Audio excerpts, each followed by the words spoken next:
Don't take credit card loan before watching this. क्या आपको भी मैसेज आया है? Congratulations, you are eligible for 5 lakh pre approved loan on your credit card. रुकिए, इस लिंक पे क्लिक करना आपके लाइफ के सबसे बड़े फाइनेंशियल मिस्टेक हो सकता है। लोग इसे इंस्टेंट मनी समझते हैं, लेकिन क्या आप जानते हैं कि बैंक आपसे वो चीज छुपा रहा है या क्रेडिट कार्ड कंपनी वो चीज छुपा रहा है जो आपको सड़क पे ला सकता है। आज की वीडियो में हम लोग उस हिडन ट्रैप को बेनकाब करेंगे जो बैंक वाले या क्रेडिट कार्ड कंपनी आपसे कभी नहीं बताना चाहिए, ना ही कभी वो कोशिश करेगा कि आपको वो चीज पता चले। अगर ये वीडियो मिस किया तो अगले 5 साल तक सिर्फ आप ब्याज भरते रहेंगे अगर लोन क्रेडिट कार्ड पे ले लिए तो। दोस्तों, क्रेडिट कार्ड लोन कोई जादू नहीं है कि आपके पास क्रेडिट कार्ड है तो तुरंत लोन मिल जाएगा। ये एक अनसिक्योर्ड लोन है जो आपके क्रेडिट कार्ड के लिमिट के बेसिस पे मिलता है कि आपके क्रेडिट कार्ड के लिमिट कितना है और उसी अनुसार से आप कितने का लोन हकदार रह सकते हैं, आप कितने का लोन अप्लाई कर सकते हैं, कितना का लोन आपको मिल सकता है। और इसमें भी दो चीज़ होता है, एक क्रेडिट कार्ड के लिमिट भर होता है, जैसे 1 लाख का क्रेडिट कार्ड है तो आप 50,000 हो गया, 60,000 हो गया या मान लीजिए 90,000 रुपये तक लिमिट है, आपका तय है, इतने तक का लोन ले सकते हैं, इससे ज़्यादा नहीं लेंगे। और जितना लेंगे वो आपके क्रेडिट कार्ड लिमिट से डिडक्ट हो जाएगा। जैसे 1 लाख में 50,000 लोन ले लिए तो अब क्रेडिट कार्ड का जो लिमिट है वो 50,000 ही बचेगा। तो सबसे बड़ा ड्रॉबैक है कि अगर क्रेडिट कार्ड के लिमिट भर में अगर आपको लोन मिलता है तो आप क्रेडिट कार्ड का सही से इस्तेमाल नहीं कर पाएंगे और इसके बाद यूटिलाइजेशन रेशियो भी हमेशा हाई दिखते रहेगा। और एक तरह से समझिए कि आपके ऊपर लोन भी है और आपके पास कम लिमिट का क्रेडिट कार्ड भी है। जैसे कि एक एग्जांपल लेते हैं, बढ़िया से समझ जाइएगा। आपके लोन का अभी लिमिट है 1 लाख रुपये, आपने लोन ले लिया 25,000 रुपये का और 25,000 का जैसे ही लोन लिए तो अब आपके क्रेडिट कार्ड का लिमिट घट के हो जाएगा 75,000।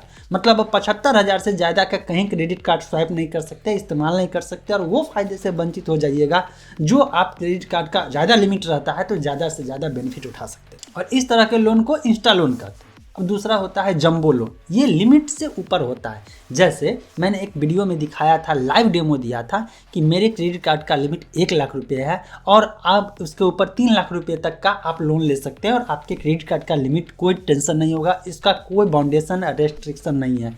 मतलब 1 लाख का लिमिट है तो 1 लाख का लिमिट क्रेडिट कार्ड का भी रहेगा और उसी क्रेडिट कार्ड के बेस पे मैंने 3 लाख का लोन लिया तो एक तरह से 3 लाख उधर और 1 लाख इधर, 4 लाख तक का आप काम कर सकते हैं। और इसके बाद आप वो अलग सेपरेट लोन होगा, उसका ब्याज अलग चलेगा, ईएमआई अलग चलेगा और ये क्रेडिट कार्ड जैसे एन यूजुअल चला रहे हैं, जैसे कि नॉर्मली आप यूज़ कर रहे हैं ऐसे ही आप यूज़ करते रहिएगा, कोई टेंशन नहीं होगा। सुनने में अच्छा लगता है, no documentation, no income proof की ज़रूरत है, इंस्टेंट पे आउट है, तुरंत खाते में लगता है। लेकिन खेल यहीं से शुरू होता है। इंटरनेट पर सैकड़ों कमेंट्स पढ़े हुए हैं। अमित नाम के एक यूज़र ने लिखा था, मैंने बैंक से लोन लिया तो बोला गया कि यहाँ पे मात्र आपको 14% ब्याज लगेगा, लेकिन जब वहाँ पे ईएमआई, प्रोसेसिंग फीस, सारी चीज़ जोड़ा तो वो 14% बढ़ते बढ़ते 16% हो गया, 2% का डिफरेंस हो गया, सोच लीजिए। और ये बहुत सारे केस में इससे ज़्यादा भी हो जाते हैं। देखिए ऐसा है ना कि अगर आप क्रेडिट कार्ड पे लोन लेते हैं तो आप जो ईएमआई दे रहे हैं उस ईएमआई पे आपको जीएसटी देना पड़ता है। 18% जीएसटी जब देना पड़ता है तो समझ लीजिए कि आपका ईएमआई का अमाउंट बढ़ जाता है। पहला तो ये हो गया और दूसरा हो गया कि लिमिट आपका ब्लॉक हो जाता है। लिमिट ब्लॉक के बारे में ऑलरेडी मैंने अभी बताया कि जितने का आपके पास क्रेडिट कार्ड है और अगर आप इंस्टेंट लोन लेते हैं तो ऐसे में आपका लिमिट वहाँ पे ब्लॉक हो गया और कभी भी कोई इमरजेंसी आ गया, क्रेडिट कार्ड इसी के लिए होता है कि आपके हाथ में पैसे नहीं हैं, कोई इमरजेंसी आ गया, चलिए भाई क्रेडिट कार्ड को स्वाइप करते हैं और बाद में 1 महीने बाद पैसा भर देंगे या कहीं से व्यवस्था करके दे देंगे और अगर नहीं भी होता है तो फिर उसको ईएमआई में कन्वर्ट करा लेंगे। तो वो मौका आपका खो जाएगा। एक तरह से इमरजेंसी के इस्तेमाल करने के लिए क्रेडिट कार्ड है वो लिमिट घट जाएगा और कम से कम जब अमाउंट बचेगा और ज़्यादा से ज़्यादा पैसे की जरूरत पड़ेगी तो अब आप लोन ट्रैप में फंसना शुरू हो जाए। और अगर क्रेडिट कार्ड पे अगर लोन लेते हैं तो ऐसे में एक भी ईएमआई मिस किए क्रेडिट कार्ड वाले लोन का तो समझ लीजिए इतना खराब तरीके से सिविल स्कोर आपका गिरेगा कि भविष्य में होम लोन हो गया, कार लोन हो गया या पर्सनल लोन जल्दी मिलने वाला नहीं है। अगर दूसरे टाइप के लोन लेते हैं जैसे पर्सनल लोन लेते हैं तो उस पर रेट ऑफ इंटरेस्ट कम रहेगा। बात करते हैं रेट ऑफ इंटरेस्ट की, तो रेट ऑफ इंटरेस्ट उस पर कम रहेगा, वहाँ पे जनरली देखा जाता है 14 से 16% तक रहेगा। लेकिन क्रेडिट कार्ड पे लोन लेते हैं तो भाई जी यहाँ पे जो रेट ऑफ इंटरेस्ट है ना इतना ज़्यादा आपको देना पड़ेगा, मतलब 16% से शुरू होगा और हो सकता है आपको 24% तक यहाँ पे ब्याज देना पड़ जाए। डिपेंड करता है कि आप किस बैंक का क्रेडिट कार्ड ले रहे हैं और किस टाइप के क्रेडिट कार्ड पर लोन ले रहे हैं। ये पर्सन टू पर्सन रहता है है और ये आपके रिलेशनशिप मैनेजर या बैंक के कर्मचारी से जब बात करते हैं उस पर डिपेंड होता है कि आपका फाइनल जो PDF आपके पास मेल आता है उसमें रेट ऑफ इंटरेस्ट इफेक्टिव कितना पड़ता है। क्रेडिट कार्ड लोन लेने जाएंगे तो एक और दिक्कत है, इसका जो प्रोसेसिंग फी होता है वो बहुत ज़्यादा होता है as compare to personal loan या अदर टाइप के लोन।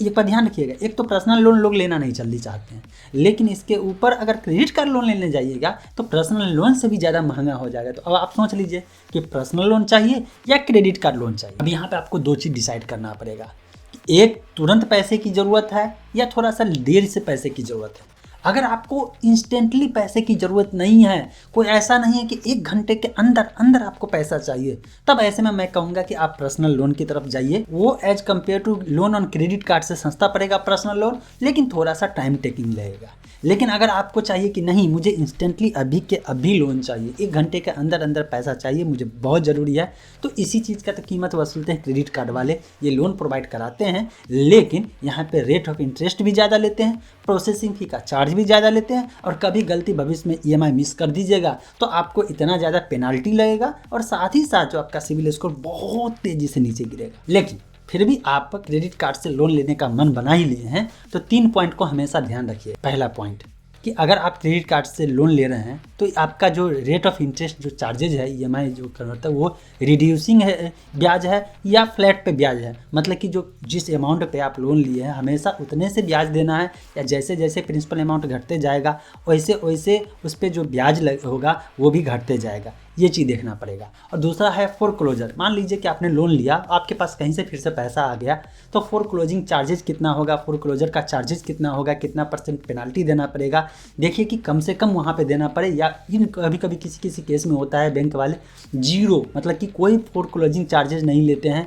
तो ये भी आपको ध्यान देना होगा कि आप बैंक से लोन ले रहे हैं या किसी NBFC वाले से या कहीं से भी दूसरे कंपनी से जो बैंक नहीं है लेकिन हाँ क्रेडिट कार्ड प्रोवाइड करा दे उनसे ले रहे हैं। बैंक वाले कोशिश करिए कि बैंक से, जिस बैंक में आपका अकाउंट हो वहाँ से अगर क्रेडिट कार्ड लेते हैं, वहाँ से क्रेडिट कार्ड के ऊपर लोन लेते हैं तो हो सकता है आपको फोरक्लोजिंग में थोड़ा सा सहूलियत मिले। और एक है की फैक्ट स्टेटमेंट। कभी भी कंपनी वाले जो क्रेडिट कार्ड पे लोन देते हैं उसको फ़ोन पे हाँ करके कंफर्मेशन मत दीजिए, उससे कहिए कि ईमेल पे मुझे दे, और की फैक्ट स्टेटमेंट भी वहाँ पे सेंड करने के लिए उसको बोलिए। जहाँ पे बहुत सारे ऐसे चीज़ होंगे जो फ़ोन पे आपको नहीं समझाएंगे, लेकिन जब वो स्टेटमेंट पढ़ेंगे, की फैक्ट के बारे में पूरा डिटेल्स जब देखेंगे तब पता चलेगा यार मुझे लेना चाहिए या नहीं लेना चाहिए। देखिए पैसा आपका है, लोन आपको लेना है, ब्याज आपको भरना है, तो फैसला भी आपका होना चाहिए, बैंक या क्रेडिट कार्ड कंपनी के सेल्समैन का नहीं होना चाहिए। अगर आप भी लोन के ट्रैप में फंस गए हैं या आपको ज़रूरत है लोन के लिए तो नीचे कमेंट सेक्शन में हेल्प लोन करके ज़रूर लिखिए। और हाँ, इस वीडियो को आप उन दोस्तों के साथ शेयर करिए जो क्रेडिट कार्ड से बहुत ज़्यादा शॉपिंग करते हैं या बहुत सारे क्रेडिट कार्ड रखे हुए, और सब्सक्राइब करना नहीं भूलिएगा ताकि आपका जेब हमेशा सुरक्षित रहे।